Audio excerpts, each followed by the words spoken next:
नमस्कार। बहुत स्वागत है आप सभी दर्शकों का मकर राशि के लिए केतु गोचर के इस वीडियो में। आज के वीडियो में बात करेंगे एक ऐसे ग्रह के राशि परिवर्तन और नक्षत्र परिवर्तन के बारे में जो सभी 9 ग्रहों में सबसे रहस्यमयी ग्रह है और जिसके बारे में आप बहुत कम जानते हैं, और वो है केतु। 18 मई प्रातः 4:30 पर केतु राशि परिवर्तन करके सूर्य की राशि सिंह राशि में गोचर करेंगे। साथ ही साथ नक्षत्र परिवर्तन करके उत्तरा फाल्गुनी नक्षत्र में चले जाएंगे जो सूर्य का ही नक्षत्र है। और इस तरह केतु के इस गोचर में सर्वाधिक प्रभाव सूर्यदेव का ही रहेगा, क्योंकि केतु सूर्य के माध्यम से अपना फल प्रदान करेंगे। केतु का अर्थ होता है बुलंदी या ऊंचाई। केतु को धर्म की ध्वजा कहा गया है।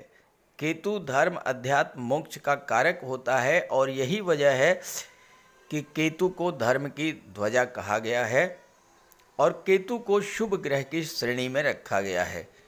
अगर केतु आपकी कुंडली में अच्छे हैं, शुभ फल दे रहे हैं, या आपने उपायों के द्वारा केतु को प्रसन्न कर लिया है, तो ये आपको जीवन में हर वो बुलंदी, हर वो ऊंचाई जिसे आप स्पर्श करना चाहते हैं वहाँ तक पहुँचाने में सक्षम हैं।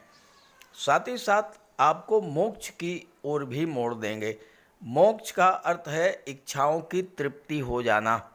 जब कोई इच्छा शेष न रह जाए तो वो होती है मोक्ष की स्थिति। और शुभ केतु आपकी हर इच्छा को पूरा करने की क्षमता भी रखते हैं, हर इच्छा को पूर्ण करते हैं।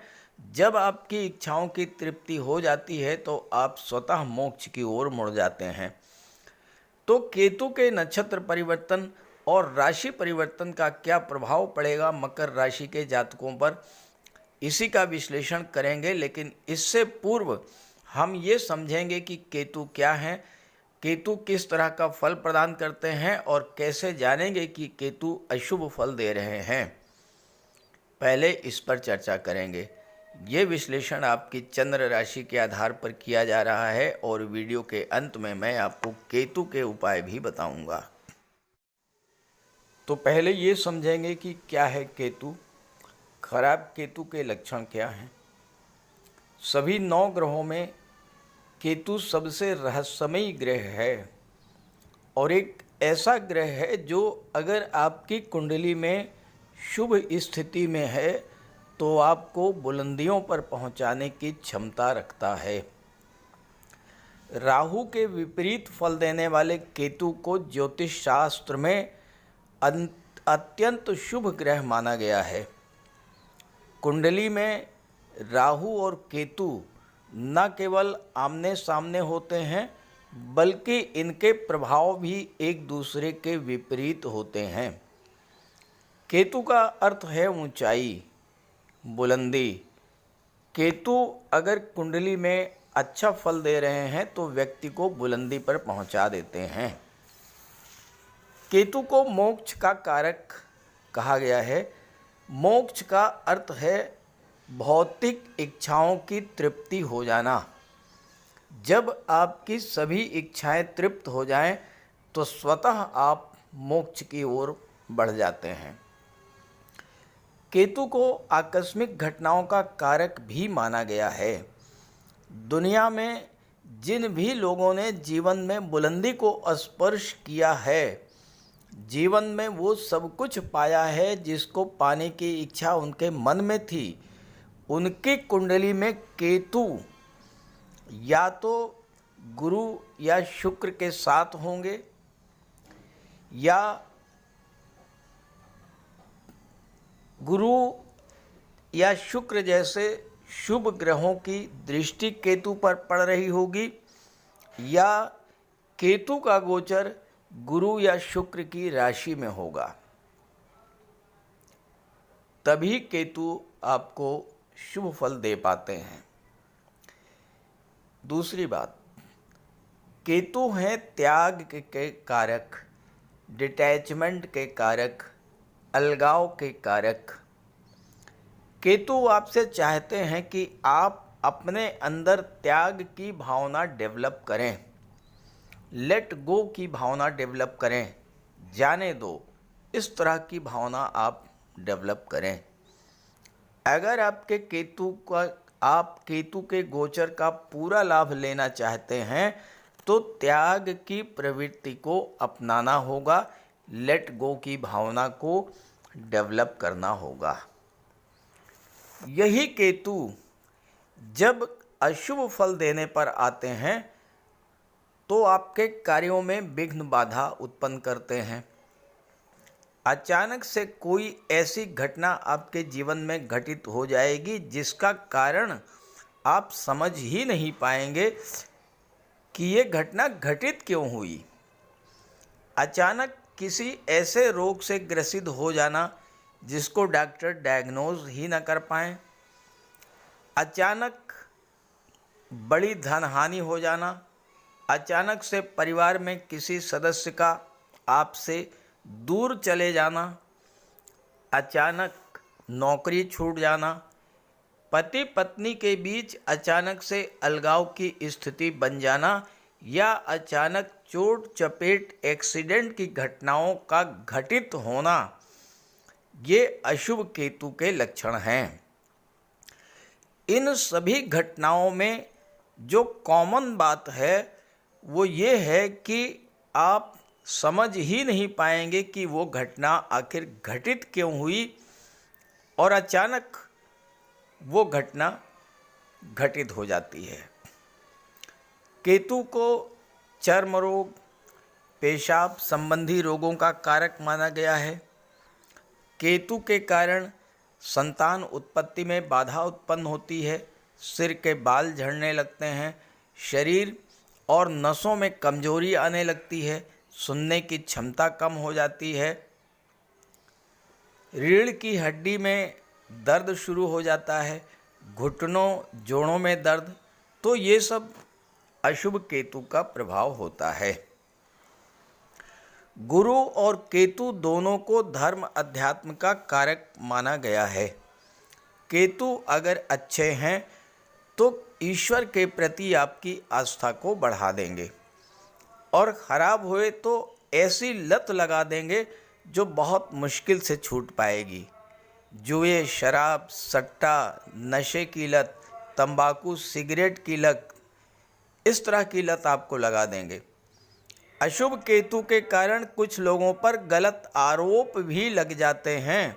सांप बिच्छू का काटना, कुत्ते का काटना, ये सब अशुभ केतु के लक्षण हैं और इन सब लक्षणों से आप समझ सकते हैं कि केतु आपकी कुंडली में शुभ या अशुभ फल दे रहे हैं, तो उसी के अनुसार आप केतु का उपाय भी कीजिए। अब आइए समझते हैं अलग अलग राशियों पर केतु गोचर के प्रभाव के बारे में। तो ये है मकर राशि के जातकों की कुंडली। 18 मई को केतु राशि परिवर्तन करके अष्टम भाव में सिंह राशि में आ जाएंगे और 18 मई को ही केतु नक्षत्र परिवर्तन भी करेंगे। मैंने थंबनेल में लिखा है कि 18 मई से 6 जुलाई, क्योंकि 18 मई को केतु राशि परिवर्तन तो कर ही रहे हैं, नक्षत्र परिवर्तन भी कर रहे हैं। 18 मई को राशि परिवर्तन करके जब सिंह में आएंगे तो सिंह राशि में तो 18 माह तक गोचर करेंगे, लेकिन 18 मई को जब नक्षत्र परिवर्तन करके उत्तरा फाल्गुनी नक्षत्र में जाएंगे तो वहाँ 6 जुलाई तक ही गोचर करेंगे। 6 जुलाई को नक्षत्र परिवर्तन करके पूर्वा फाल्गुनी नक्षत्र में चले जाएंगे। इसलिए इस वीडियो में केवल 6 जुलाई तक के गोचर पर ही चर्चा करेंगे, क्योंकि कोई भी ग्रह अपने नक्षत्रों के माध्यम से ही अपना फल प्रदान करता है। अब यहाँ पर सिंह राशि भी सूर्य की राशि है उत्तरा फाल्गुनी नक्षत्र भी सूर्य का नक्षत्र है, तो केतु पर सूर्य का सर्वाधिक प्रभाव रहेगा। केतु इस गोचर काल में किस तरह का फल देंगे, इस पर चर्चा करने से पहले मैं आपको दो बातें स्पष्ट कर देना चाहता हूँ। अगर आप केतु गोचर का पूरा लाभ लेना चाहते हैं तो दो बातों का ध्यान रखिएगा। पहली बात, केतु जिस भाव में गोचर करते हैं उस भाव से संबंधित चीज़ें अगर आपको प्राप्त करनी है तो आपको उन चीज़ों के पीछे भागना बंद करना होगा। जिस दिन आप चीज़ों के पीछे भागना बंद कर देंगे उसके अगले ही दिन केतु आपको वो चीज़ें प्राप्त करा देंगे। अब आठवां भाव क्या है? आठवां भाव गुप्त धन का हो, यानी आपका डूबा हुआ पैसा। अब केतु 18 मई को आ गए हैं, आपका डूबा हुआ पैसा दिलाने का कार्य केतु करेंगे। अब आप अपने डूबे हुए पैसे के पीछे भागना बंद कर दीजिए। आप देखिएगा कि आपका जो पैसा डूब गया था वो पैसा आपको मिल जाएगा। चाहे आपने किसी को उधार दिया हो, चाहे गवर्नमेंट के पास आपका पैसा रुका हो, या कहीं पैसा आपका डूब गया हो। ऐसे ही पैतृक संपत्ति को लेकर कोई विवाद चल रहा है। अब देखिए केतु आ चुके हैं, आप पैतृक संपत्ति के पीछे भागना छोड़ दीजिए, पैतृक संपत्ति आपको मिल जाएगी। आठवां भाव रियल एस्टेट का होता है, आठवां भाव प्रॉपर्टी डीलिंग का होता है, मेडिकल क्षेत्र का होता है। आठवें भाव से संबंधित जो भी चीज़ें हैं आप उनके पीछे भागना बंद कर दीजिए, वो चीज़ें केतु आपको दिला देंगे।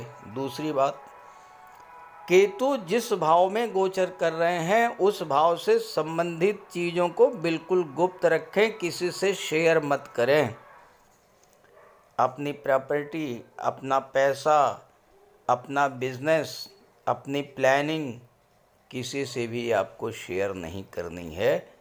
और तीसरी महत्वपूर्ण बात है कि आने वाले 13 माह तक गुरु और केतु का 3-11 का संबंध बनेगा। गुरु से तीसरे स्थान पर हैं केतु 1, 2, 3, और केतु से 11वें स्थान पर हैं गुरु। 11वां स्थान लाभ का स्थान होता है, तो केतु को गुरु का लाभ भी प्राप्त होगा। तो आइए समझते हैं कि केतु अब आपको किस तरह का फल प्रदान करेंगे। केतु 8वें भाव में गोचर कर रहे हैं। 8वां भाव गुप्त रहस्यों का होता है। आपके जीवन की वो बातें जिन्हें आप गुप्त रखना चाहते हैं, वो है 8वां भाव। दुख, पीड़ा, कष्ट, ये सब भी 8वां भाव है। 8वां भाव आकस्मिक घटनाओं का भाव है, आकस्मिक लाभों का भाव है, गुप्त धन का भाव है। 8वां भाव स्पिरिचुअलिटी, ध्यान, समाधि, ज्योतिष, तंत्र मंत्र और रिसर्च को भी दर्शाता है। और 8वां भाव केतु को बिल्कुल अपना घर लगता है, क्योंकि केतु के जो गुण हैं, जो विशेषताएं हैं, वो सब 8वें भाव में पाई जाती हैं। इसलिए 8वें भाव में केतु अच्छा फल प्रदान करते हैं। कुंडली का चौथा, 8वां और 12वां भाव, इसे मोक्ष त्रिकोण कहा जाता है। और केतु चौथे, 8वें या 12वें भाव में जब भी गोचर करते हैं, आपकी इंट्यूशन पावर को इतना बढ़ा देते हैं कि आप भविष्य में होने वाली घटनाओं का आभास पहले से ही कर लेते हैं। आप ज्योतिष तंत्र मंत्र या रिसर्च के क्षेत्र में बहुत आगे जाएंगे इस गोचर काल में। जीवन के और ब्रह्मांड के गुप्त रहस्यों को जानने की बहुत बड़ी जिज्ञासा आपके मन में जागृत करेंगे केतु। अष्टम भाव में केतु के प्रभाव से आपकी रुचि अकल्ट में बढ़ सकती है। जीवन की बारीकियों को समझने का आप पूरा प्रयास करेंगे। मकर राशि शनि की राशि है। मकर राशि के जीवन में शनि की 7.5 अभी 29 मार्च को समाप्त हुई है। केतु 8वें भाव में है। 8वां भाव कष्टों पीड़ाओं का होता है। केतु डिटैचमेंट के कारक हैं। आपको दुखों से, पीड़ाओं से, कष्टों से दूर करेंगे।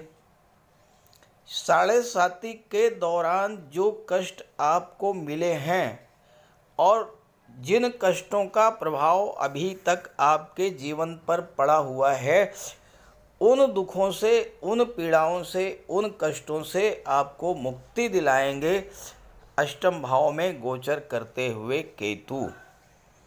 आपके जीवन में जो भी विघ्न बाधाएं हैं, जो भी रुकावटें हैं, उनको केतु दूर करेंगे। अष्टम भाव में गोचर करते हुए केतु आर्थिक दृष्टि से आपको बहुत मजबूत बनाते हैं। विदेश संबंधी कार्यों में सफलता दिलाते हैं। धन का संचय कराते हैं और मेडिकल के क्षेत्र में, सर्जरी के क्षेत्र में, गेम्स या स्पोर्ट्स के क्षेत्र में आप विदेशों में जाकर के बहुत नाम कमाने की स्थिति में भी आते हैं केतु के प्रभाव से। अष्टम भाव में जब केतु गोचर करते हैं तो ठीक सामने राहु का गोचर होता है, जो अचानक धन लाभ करा देता है। 8वें भाव में केतु आपको पैतृक संपत्ति का लाभ दिला सकता है। साथ ही साथ जो लोग इंश्योरेंस के क्षेत्र से, मार्केटिंग के क्षेत्र से जुड़े हैं, जो प्रॉपर्टी डीलर हैं, शेयर ब्रोकर हैं, कमीशन एजेंट्स हैं, उनको भी ज़बरदस्त लाभ देने वाला होता है अष्टम भाव का केतु।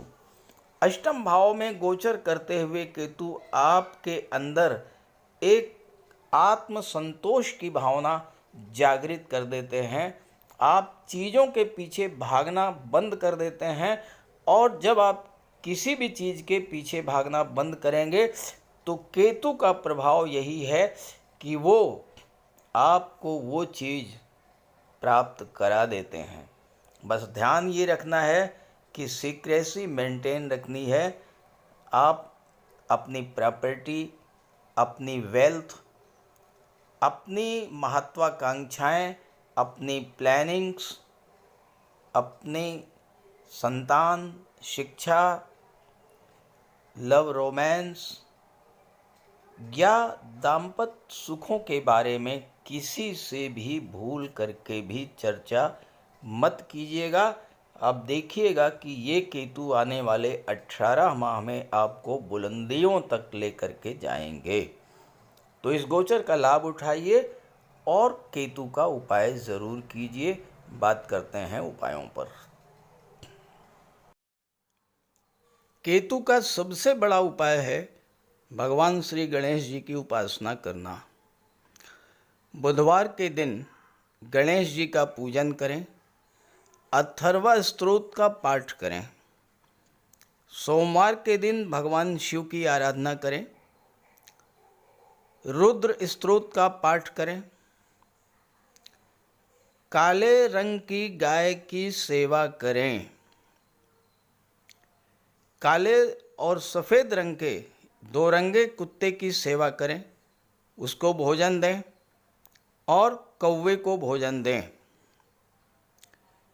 केतु का सिर नहीं है, अंग भंग है, तो आप जो भी कोई दिव्यांग हो, असहाय हो, अपाहिज हो, उसकी सेवा करें।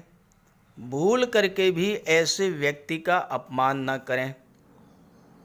कंबल, छाता, काली उड़द, गर्म कपड़े, कस्तूरी और लहसुनिया, इन चीज़ों का दान आप कर सकते हैं। ओम कें केतवे नमः, इसका जाप करें 5 माला या 8 माला। नौकरी नहीं मिल रही है या 48वें वर्ष में बहुत बड़ा अप डाउन हो गया है, तो मूली को 7 मूली पत्ते समेत अपने सिर से 7 बार उतार कर किसी गाय को खिला दें। 7 बुधवार आप ऐसा करें, केतु का शुभ फल मिलना शुरू हो जाएगा।